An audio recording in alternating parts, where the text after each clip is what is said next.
Broadcasting the information the mainstream media won't touch. This is The Richie Allen Show in association with DavidIke.com. As we were coming on air there, the BBC are reporting the headline is breaking, government defeated on Brexit bill. That's very dramatic. That very dramatic headline. What it means is the government has been defeated after the House of Lords said that ministers should guarantee the rights of EU nationals to stay in the UK after Brexit. Okay? That vote was won by 358 to 256. I'm amazed that they were able to wake the Lords. Most of them snooze their way through a session for their £300 a day, but they woke them up anyway. And the BBC says this is the first parliamentary defeat for the government's Brexit bill. However, MPs will be able to remove their changes when the bill returns to the House of Commons. Ministers are saying the issue is a priority, but must be part of a deal protecting UK expats overseas as well. Okay?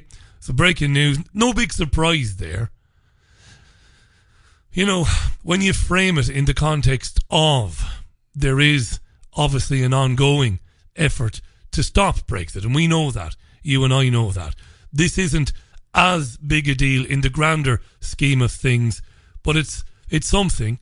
It's not great, and it's been reported now that vote taking place a short time ago. The result is the House of Lords has told MPs and Brexit ministers they have to guarantee EU nationals' rights to stay in the UK after Brexit before they can trigger Article 50. All right, more on that when we get it. You are with the Richie Allen Show, broadcasting live on DavidIke.com, Fab Radio 2, AlternateCurrentRadio.com and TuneIn Radio. Thanks for tuning in. Good to be with you. You can tweet at any time to @RichieAllenShow and email richie@richieallen.co.uk. Let me know what you're thinking about any of the issues. And don't forget, in the second hour, should you wish to phone in, I'll be delighted to hear from you. And I am going to prioritise, and I always do this, people who haven't called in before. We have an enormous listenership, and I want that reflected in the calls we take. So if you haven't called in before, make a note of the Skype number. The Skype handle. It's Chat with Richie. Make a note of the number. It's 0161 408 2017. If you're outside the UK, it's +44 161 408 2017. Bit of bad news to report at the beginning of the programme. You know that David Icke picks up the Worldwide Wake Up Tour this month. He's off to Iceland. He's off to Slovenia. He's all over the place, David. He was due to be speaking in Berlin later this year. However, the venue he was booked into told the German media that the event was off, and this was with no consultation with David or his team whatever. Nobody had the courtesy to ring up Jamie Icke or get in touch with David Icke Books or DavidIke.com to say we want to cancel the event. They told the media and are not taking David's calls. Isn't that lovely? Well, it's not lovely. David will tell you this is par for the course. These are the obstacles you must overcome putting on an event like the Worldwide Wake Up Tour, but it doesn't make it any less annoying when you hear that. More on that as well when we get it. If there is a new date and a new venue secured in Germany, I'll tell you about it. Well, you'll hear about it, of course, first on DavidIke.com. Now, BBC Science today is reporting, and I mentioned this on our own Facebook page, do subscribe to or follow facebook.com/The Richie Allen Show. But Facebook has begun using artificial intelligence to identify members that may be at risk of killing themselves. The social network has developed algorithms that spot warning signs in users' posts and the comments their friends leave in response. After confirmation by Facebook's human review team, the company will contact or does contact those thought to be at risk of self-harm to suggest ways they can seek help. A suicide helpline chief said the move was not just helpful but critical. The tool is being tested only in the United States at present. It marks the first use of AI technology to review messages on the network since founder Mark Zuckerberg announced last month that he also hoped to use algorithms to identify posts by terrorists. Hey? So it's the first use of artificial intelligence by Facebook to scour billions of messages on the network to flag up areas where people might be at risk of self-harm. Zuckerberg went on to say he also would like to see this help identify posts by terrorists. Not incredible? Mentioned this today. And I suppose it'll be reported. I mean, you heard the suicide helpline there, the chief of one suicide helpline saying, well, this is a great thing. It's overdue. We need all the help we can get. Whoop-de-doo, this is great. All sounds lovely. Lovely Mark Zuckerberg, so concerned about our well-being. Another way of looking at it, of course, is that it's just another footstep or another, sandprint or footprint of the totalitarian tiptoe. You heard there that Zuckerberg wants to use it to catch terrorists. Why would Zuckerberg want to do that? Why would Zuckerberg want to politicise a social media organisation that was allegedly set up for people to share pictures, information, and what they were doing on their summer holidays and what they were doing at Christmas and all of that with their family and friends? Why are they politicising it? And I mentioned today, and I asked the question again, and we might talk about this in the second hour, how long will it be before Facebook's algorithms refer your post, say about 9/11, for example, or ISIS, or Sandy Hook being a hoax, for example, how long before those algorithms flag your post and send it to the relevant authorities? Artificial intelligence sending your information to the authorities, flagging you up as a potential terrorist. And how long would it be then before you get a knock on the front door where you're being questioned for inciting hatred? It's obviously where it's going, isn't it? Again, more on that. We'll follow that up in future programmes. I'm not going to spend very much time talking about Donald Trump unless you want to talk about him in the second hour. But just to mention, Trump will form a new agency to publish a regular list of all crimes committed by immigrants. The agency is expected to publish a weekly list of all crimes committed by what it terms aliens. That does not seem to refer only to undocumented migrants, suggesting that anyone who has moved to the US could find their name on the public list. I got this from davidicke.com today. Now, apparently when Trump mentioned this yesterday, there were audible groans in the assembled audience. Trump said, I have ordered the Department of Homeland Security to create an office to serve American victims.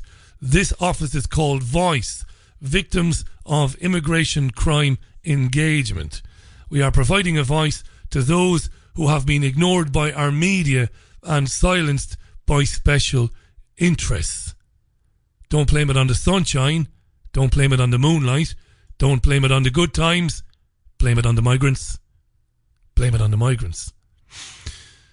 Yeah. Enough of Trump for now. We might get into that in the second hour. Andrew Pearce is a journalist. He's Irish. Well, his parents are Irish. He's known for being gay. He's known for being a journalist, but he's also known for being gay and speaking out about LGBT issues and writing about them. He also does the newspaper review for Sky News, and he does it with that Kevin guy from Newcastle. That guy, that Geordie guy, whose name I can never remember, his surname. Anyway, Pearce wrote in the Daily Mail today. I'm just going to read you snippets of this because it's a long piece and I don't want to put you off to sleep. It isn't Jackanory here. He wrote in the Daily Mail today, a Ministry of Defence source says there are concerns that by forcing RAF personnel to wear skirts, it's discriminatory towards a variety of people, such as those with tattoos and transgender personnel. It's about being inclusive, and these changes would be for all the right reasons. A lot of talk about this. Again, this transgender thing. Andrew Pearce writes, how does pandering to a tiny but vocal minority constitute the right reasons? Pierce goes on to say in the Mail today, town halls, education authorities and even some nurseries seem to be in thrall to the gender thought police. A primary school in East Sussex, for example, is said to have gender neutral toilets for pupils to tackle transphobia, and that is for children who haven't reached puberty. We learn boys who believe they are girls are being allowed to join the guides under radical changes to the organisation's single-sex policy. And as mentioned on this programme, it must be said, Pierce writes, the British Medical Association, long hijacked by left-wing militants, has joined the bandwagon, announcing pregnant women should not be called expectant mothers in case it offends transgender people. Instead, they should call them pregnant people so as not to upset intersex and transgender men. Now, this is a very good article by Pierce. Pierce is a right pain in the arse. But then again, maybe I'm a pain in the arse. How the hell do I know? I should be maybe a bit more self-effacing when I call people pains in the arses. I can be a pain in the arse. But he's very pro-establishment, very pro-royal family, very pro... Well, establishment covers it. I don't like that. But this is a good article. So he writes, how did the trans lobby become so influential? The answer lies in the fact that in the past 20 years, gay people have become more mainstream, with civil partnerships and gay weddings widely accepted. Not everyone, though, was content to let gays like me, who came out in the 80s and fought for equality, enjoy our newfound freedoms. The extremists among us became bored by what had effectively become conventional mainstream lifestyles. Rebels without a cause. They had to find a new one, and they did: gender politics. So it is that they have spawned a baffling array of acronyms for what used to be called the LGBT community. That's lesbian, gay, bisexual and trans. Now there is much talk of the rights of the LGBTQ community, or even LGBTIQAA. Confused? I is for intersex, Q is for queer, A can mean asexual or androsexual, primarily attracted to men. Until a couple of years ago, writes Pierce, I'd never even heard of someone being gender fluid, which is defined as a person who may identify as male, female or any other combination of identities. The gender may also vary at random or vary in response to different circumstances. Facebook, writes Pierce, offers 56 varieties of gender category to choose from on your profile. Now, holy jeez, I didn't know this, but I went and I checked, and Pierce is right. Pierce writes, including gender fluid, androsexual, demisexual, which apparently means when you are only sexually attracted to someone if there is an emotional connection. Jesus Christ. He goes on to write, does Pierce, people challenging this are labelled a bigot, an ignoramus and an ill-informed transphobe. For those of us who passionately believe in free speech, who have campaigned for better rights for gay and trans people, it's become an ugly backlash. I do regret the fact that any trans people feel persecuted, but surely there has to be balance in this debate, writes Andrew Pierce today. I believe the article was shared on davidicke.com/headlines if you want to read it in full. I also posted it on my Facebook page today. That's the Richie Allen Show Facebook page. And following on from that, a number of news organisations today interviewed various screenwriters and various film and theatre critics. Why? Because the live-action remake of Beauty and the Beast is on the way. We're going to see it soon. People like Ewan McGregor are in it, and apparently it'll feature Disney's first ever gay character and love scene. US actor Josh Gad plays LeFou, a sidekick of the film's main antagonist Gaston. LeFou tries to come to terms with feelings for Gaston that swing between lust and admiration as a side plot to the main story. When the trailer was released for this last year, it had almost 130 million views in a day. Disney are saying this is our first ever exclusively gay moment on film. Is anybody asking today why? Why there were no gay characters in the original story? There's no gay narrative or subplot in the original story. Why now? Was anybody asking that today on Sky and on BBC 24? No. The politically correct cardboard cutout presenters were laughing along with the guests who were talking about it and claiming this is a great thing. Great day for gay people. I bet you most gay people are like Andrew Pearce. They couldn't give a shit about Disney and Beauty and the Beast inserting a gay character into the narrative. So why? Why now?